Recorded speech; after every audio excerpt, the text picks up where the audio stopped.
Hello food lovers, welcome to our channel. నేను మీ రాణి Eramsetti. Friends, ఈరోజు రవ్వ లడ్డు చేసి చూపించబోతున్నానండి. రవ్వ లడ్డు అంటే అందరూ చేసుకునే ప్రాసెస్తో కాకుండా చాలా టేస్టీగా ఉంటుంది.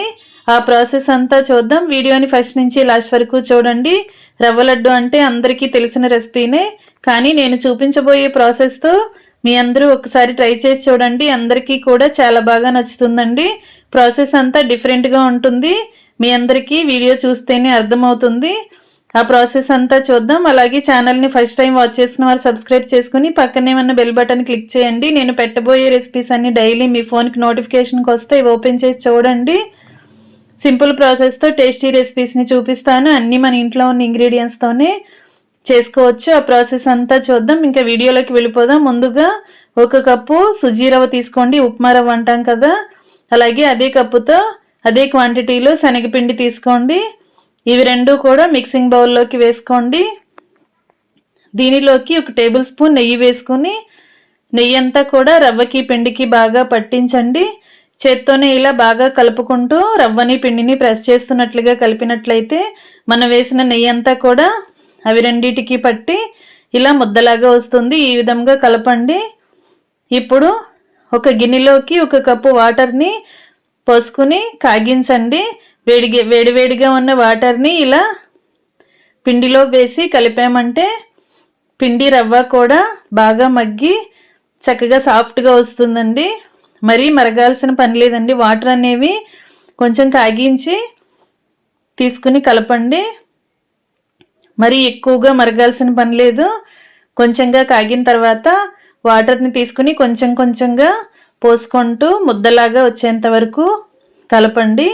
మరి వాటర్ అనేవి ఎక్కువగా ఒకేసారి పోయొద్దు.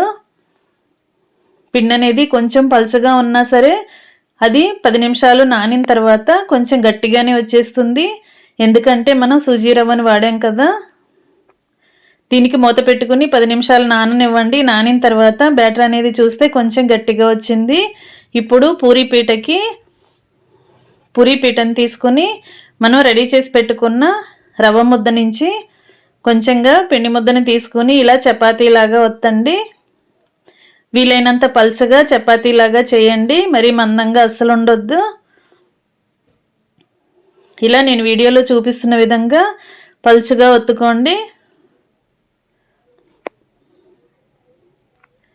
ఈ విధంగా చేశాం కదా. ఇప్పుడు ఏదైనా అంచు రౌండ్గా ఉన్న గ్లాస్తో కానీ బౌల్తో కానీ ఇలా చిన్న చిన్న చపాతీలుగా కట్ చేయండి. చపాతీలన్నీ కూడా ఒకే సైజులోకి రావాలి, అలాగే పలుచగా రావాలి. ఈ విధంగా కట్ చేసి పెట్టుకున్న చపాతీ పీసెస్ని ఒక ప్లేట్లోకి పెట్టుకోండి. ఇదే విధంగా మిగిలిన పిండిని కూడా చపాతీలాగా ఒత్తుకొని ఇదే విధంగా ఇదే సైజులో కట్ చేసుకుని తీసుకోండి. ఇవన్నీ కూడా ప్లేట్లోకి పెట్టుకోండి. ఫ్రెండ్స్, ప్రాసెస్ అంతా డిఫరెంట్గా ఉంటుందండి. మీరు వీడియోని మధ్య మధ్యలో స్కిప్ చేయకుండా ఫస్ట్ నుంచి లాస్ట్ వరకు చూడండి. క్లియర్గా అర్థమవుతుంది. అలాగే వేరొక చపాతీ ముద్దను కూడా ఇదే విధంగా చపాతీ చేసుకుని ఇలా ఒకే సైజులోకి రౌండ్గా కట్ చేసి తీసుకోండి. ఇవన్నీ కూడా ప్లేట్లో పెట్టుకున్నాం కదా. నేను చూపించే విధంగా సన్నగా ఈ విధంగా ఒత్తుకోండి. వీటిని పక్కన పెట్టుకుని స్టవ్ ఆన్ చేసి కళాయిని పెట్టుకుందాం. దానిలోకి 2-3 టేబుల్ స్పూన్లు నెయ్యి వేసుకోండి.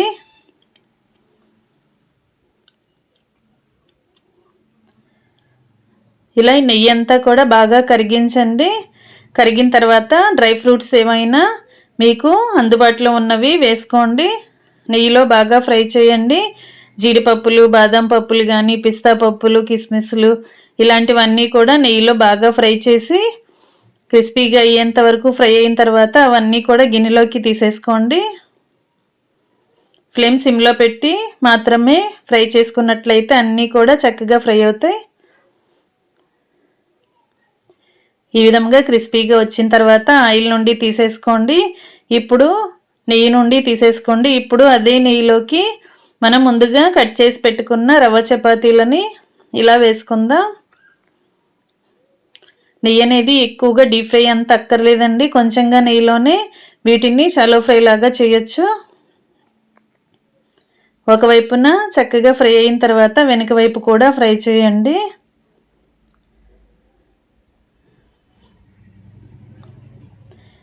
మరీ ఎర్రగా గట్టిగా ఫ్రై అవ్వాల్సిన పని లేదండి, కొంచెంగా డీప్ ఫ్రై అయితే సరిపోతాయి.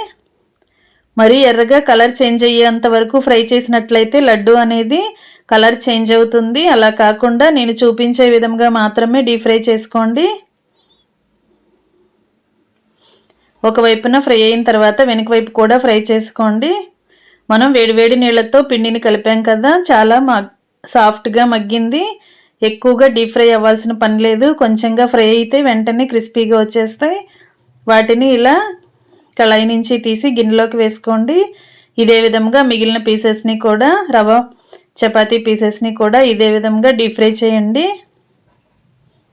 ఆయిల్ అనేది అస్సలు వాడొద్దండి, నెయ్యితో మాత్రమే వీటిని డీప్ ఫ్రై చేయండి. అప్పుడే రవ్వ లడ్డూకి టేస్ట్ అనేది బాగా వస్తుంది.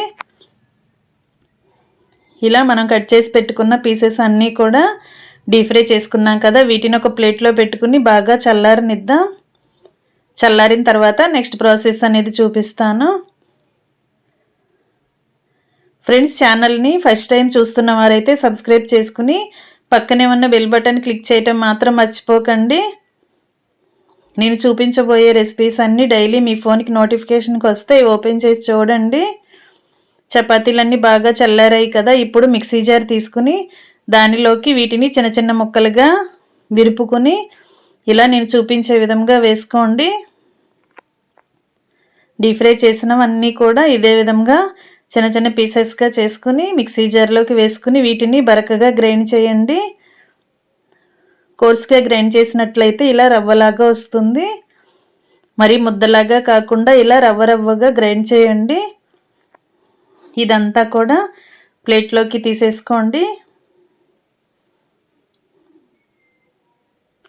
ఇప్పుడు ఇదే మిక్సీ జార్లోకి మనం ఏ కప్పుతో అయితే రవ్వ శనగపిండి తీసుకున్నామో సేమ్ అదే కప్పుతో అరకప్పు పంచదార వేసుకోండి. కరెక్ట్గా తీపి అనేది సరిపోతుంది. స్వీట్ ఎక్కువగా ఇష్టపడేవారు ఇంకొంచెం పంచదారనైనా యాడ్ చేసుకోండి. ఇప్పుడు 2 ఇలాచీని కూడా వేసుకుని పంచదార ఇలాచీ కూడా బాగా పౌడర్ చేయండి. పంచదార అంతా బాగా మెత్తగా పౌడర్ లాగా అయింది కదా, ఇప్పుడు పంచదార అంతా కూడా రవ్వ మిశ్రమంలోకి వేసేసుకుని స్పూన్తో ఇవి రెండు బాగా కలిసేంత వరకు కలపండి. స్పూన్తో కాకుండా చేత్తో అయినా బాగా కలిపినట్లయితే రవ్వ పంచదార మొత్తం ఈవెన్గా కలిసిపోతాయి. ఇప్పుడు మనం నెయ్యిలో ఫ్రై చేసుకుని డ్రై ఫ్రూట్స్ అన్నీ పక్కన పెట్టుకున్న తర్వాత చపాతీ పీసెస్ని కూడా ఫ్రై చేసుకుని పక్కన పెట్టుకున్నాం కదా, మిగిలిన నెయ్యి అంతా కూడా అలా రవ్వలో పంచదారలో వేసేసుకుని ఫ్రై చేసుకున్న డ్రై ఫ్రూట్స్ అన్నీ కూడా అలా వేసేసుకుని నెయ్యిని బాగా రవ్వకి బాగా పట్టించండి. చేత్తోనే పిండిని రవ్వని బాగా ప్రెస్ చేస్తున్నట్లుగా కలిపినట్లయితే నెయ్యి అంతా కూడా కరెక్ట్గా కలిసిపోతుందండి. ఇలా మనం కొంచెం రవ్వ ముద్దని తీసుకుని లడ్డూలాగా చేసినట్లయితే కరెక్ట్గా లడ్డూ వచ్చింది అంటే నెయ్యి సరిపోయినట్లే. కరెక్ట్గా రాలేదు, పొడి పొడిలాడుతున్నట్లుగా ఉంది అంటే ఇంకొంచెం నెయ్యిని కరిగించి యాడ్ చేసుకోండి. ఇంకా ఇదే విధంగా మనకి కావలసిన సైజులో లడ్డూలాగా చేసుకుని సర్వ్ చేసుకోవటమే. చాలా సింపుల్గా టేస్టీగా రవ్వ లడ్డు అనేది కంప్లీట్ అయిపోయిందండి. ఈ రెసిపీ గనక మీకు నచ్చినట్లయితే లైక్ చేయండి, ఛానల్ని సబ్స్క్రైబ్ చేసుకోండి. Thanks for watching. నేను మీ రాణి ఎర్రంశెట్టి.